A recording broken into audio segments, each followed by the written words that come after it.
মৌত কারো কাছে মিস কল দিয়ে আসে না। দুনিয়ার কোনো ব্যক্তিত্ব নাই, একজন ব্যক্তিত্ব ছিলেন, মৃত্যু যার কাছে পয়লা আসতে হয়েছে।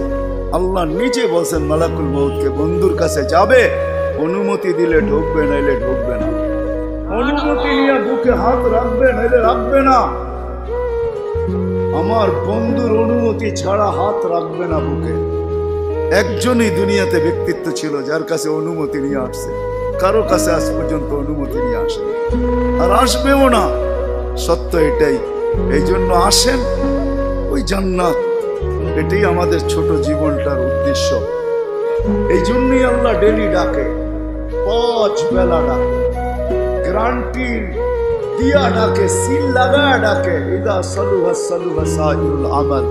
5 ওয়াক্ত নামাজ যদি এই উম্মত কমপ্লিট করে দেখাইতে পারে, তো আল্লাহ আমাদের নবীজির সাথে ওয়াদা করছেন, আমিও আপনার উম্মতের জীবনকে কমপ্লিট করে দেখাই।